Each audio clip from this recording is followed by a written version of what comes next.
Del análisis con Pablo sobre el Banco Central Europeo, vamos a aprovechar para seguir hablando de este periodo de normalización de política monetaria en el que nos encontramos. Banco Central Europeo en foco, y saludamos a Ignacio Ezquiaga, es doctor en económicas y empresariales. Vamos a hablar precisamente de la estrategia de la política monetaria que está llevando a cabo en estos momentos el Banco Central Europeo, en un punto en el que vemos cómo este proceso de normalización pues está sujeto a un momento en el que seguimos viendo fuertes incertidumbres. Venimos además todavía con ese impacto derivado de la crisis sanitaria, el actual shock energético, una inflación que sigue muy elevada, que sigue por encima del doble dígito y probablemente siga un poquito más. Esperaremos al indicador adelantado del IPC de noviembre que vamos a conocer la semana que viene. Y es un placer ya saludar a Ignacio para abordar todas estas cuestiones. Ignacio, muy buenas. Sí, hola, buenas tardes. Bueno, Ignacio, muchísimas gracias por acompañarnos estos minutos. Decíamos, ¿no?, este proceso de normalización en el que nos encontramos, sí que es cierto que está sujeta a fuertes incertidumbres, pero estableciendo una fotografía general, porque sí que es cierto que todos los días al final hablamos de política monetaria, hablamos de los últimos mensajes que nos van dejando los miembros del Banco Central Europeo. Creo que es importante tener presentes también cuáles son los principales puntos que están pesando en estos momentos sobre ese proceso que está llevando a cabo el Banco Central Europeo. ¿Cuáles serían los centrales? Sí, efectivamente, es un proceso, que esto no hay que olvidarlo nunca. Cuando uno observa lo que hace un banco central, pues evidentemente hay que ver cada uno de los pasos, es decir, por ejemplo, ahora que está subiendo los tipos de interés fuertemente, pues cada una de las subidas, pero también de dónde venimos y a dónde vamos. Y esto es lo que hace muy excepcional el proceso actual. El Banco Central Europeo lo denomina un proceso de normalización, porque claro, llevamos 13 años con políticas muy acomodaticias. Acomodaticias significa expansivas, es decir, políticas que tratan de sostener el crecimiento económico para que la inflación no bajara al nivel o al terreno de lo negativo, ¿no? Porque recordemos que venimos de tiempos realmente muy severos para las economías de los países industrializados y particularmente para Europa. Entonces, en ese contexto, lo que está haciendo ahora el Banco Central Europeo, de alguna forma lo que empezó haciendo fue un proceso de normalización gradual, ¿no? Ese proceso de normalización pues trataba de tener un efecto sobre digamos, un cambio de rumbo, pero con un efecto suave sobre la economía, ¿no? Después empezó a subir los precios de una forma muy radical con la guerra, con la invasión de Ucrania por parte de Rusia, y el escenario cambió, ¿eh? Y nos encontramos en una situación aún más excepcional, porque lo que ha ocurrido es que la inflación se ha disparado a nivel europeo, estamos en ese 10 y pico %, a nivel español estamos un poco menos, pero son niveles realmente excepcionales, ¿no? Y tienen además un componente subyacente también muy elevado, ¿eh? Y en ese escenario resulta que los salarios están quedándose por debajo, en sus crecimientos, muy por debajo de los niveles que permitirían preservar el poder adquisitivo. Entonces, claro, hace que en esta situación en la que todavía los tipos de interés no se han elevado por parte del BCE lo suficiente, sin embargo ya estemos hablando aquí, como estabais haciendo hace un momentito, de recesión. Ya estamos hablando de una desaceleración sin que el BCE todavía haya movido fichas realmente, porque ha subido los tipos de interés 2 puntos, pero está en un nivel del 2%, que históricamente es muy bajo, no es terreno negativo todavía, ¿no? No es terreno restrictivo, ¿no?, sino un terreno realmente todavía moderado, ¿no? Y esto se debe a que los salarios reales están actuando sobre el consumo y el consumo a su vez sobre el conjunto de las economías de la zona euro, ¿no? Por tanto, antes de subir los tipos de interés ya estamos hablando de recesión. Y además es muy curioso, ¿no?, el hecho de que ya nos vayamos adelantando a todos los pasos. Y también es curioso, por ejemplo, y esto lo hemos visto tanto por parte del Banco Central Europeo como por parte de la Reserva Federal, que nos dicen, bueno, vamos a intentar minutar lo menos posible cada uno de nuestros pasos, ¿no? Vamos a intentar no telegrafiarlos tanto.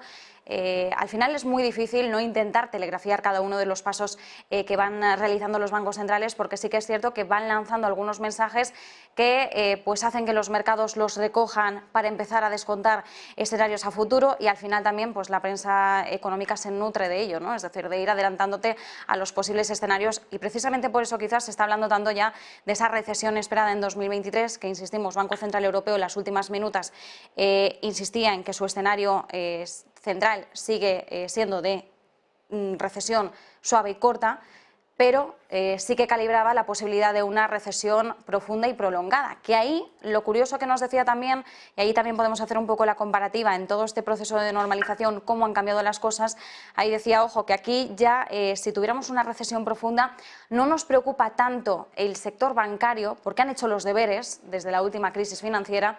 Lo que nos preocuparía más sería, por ejemplo, el mercado de la vivienda, y esto también nos llamaba bastante poderosamente la atención por parte del Banco Central Europeo, que al menos ya empiece a poner el foco hacia los posibles sectores más en riesgo, ¿no?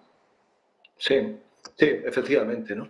El Banco Central Europeo a esto que estamos viviendo ahora, que es el proceso de normalización, lo ha denominado una crisis de poder adquisitivo. Es muy interesante, ¿no? Sí. Porque significa que realmente el Banco Central Europeo se da cuenta de que antes de empezar todavía con una política realmente restrictiva, hay que entender que es los niveles como mínimo del 3% para el Banco Central Europeo. Es una opinión, pero yo creo que bastante extendida, bastante generalizada, ¿no? Entonces, claro, todavía estamos a un punto de eso, ¿no?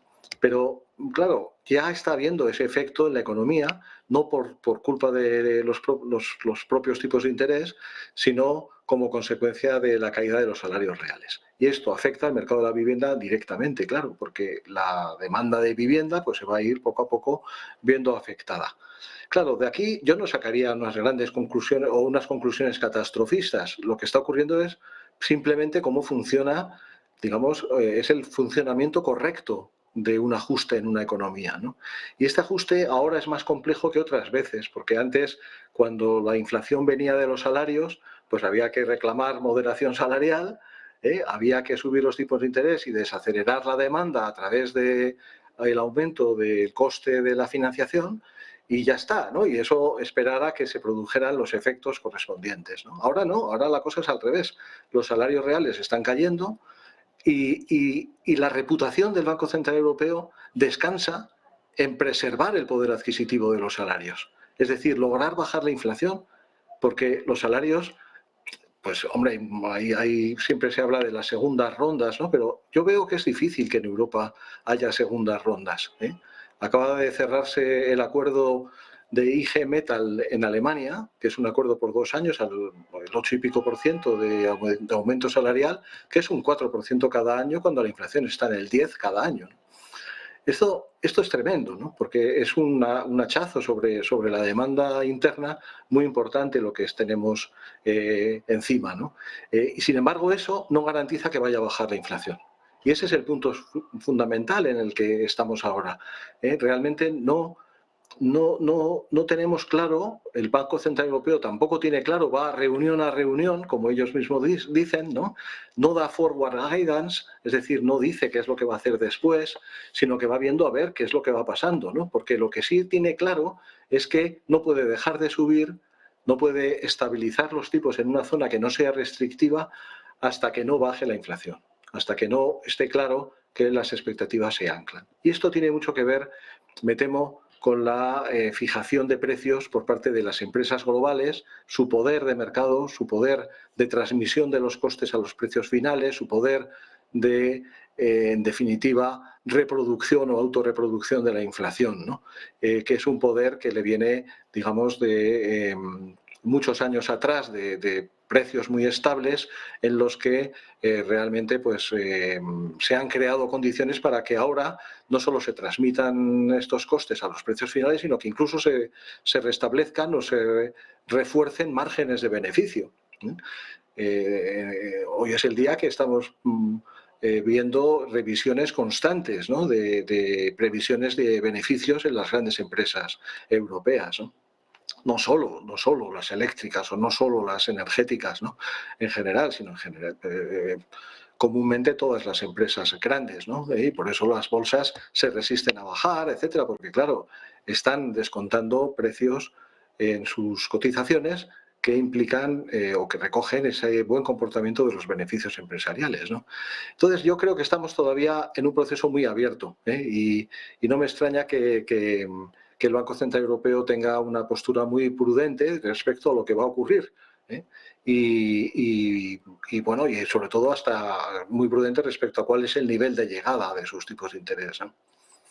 Lo que llamamos el tipo terminal, ¿no? Que también lo estamos Exacto. vigilando en el caso de la Reserva Federal, sin duda alguna, y al final intentamos adelantarnos todo lo posible a cualquier tipo de escenario y ver hasta dónde van a llegar, ¿no? Cuál va a ser, Sí. digamos, el techo en esa subida de tipos de interés. Es más, de ahí quienes incluso se aventuran a decir cuándo vamos a empezar ya a ver ese recorte de tipos de interés. Pero bueno, vamos Sí, paso por Estados paso, Unidos ¿no? va. Sí, sí, no, Sí, no, en Estados efectivamente. Unidos ya se está hablando de finales de 2023, pero claro, al final nosotros también tenemos que aplicarnos un poco ese enfoque del Banco Central Europeo y de la Reserva Federal, de vamos a ir viendo meeting by meeting, vamos a esperar a ver que nos vayan llegando los datos, porque ahora también está en cuestión, claro, con esta última inflación que hemos visto, ¿no? Último IPC de la eurozona que nos daba un 10,6%.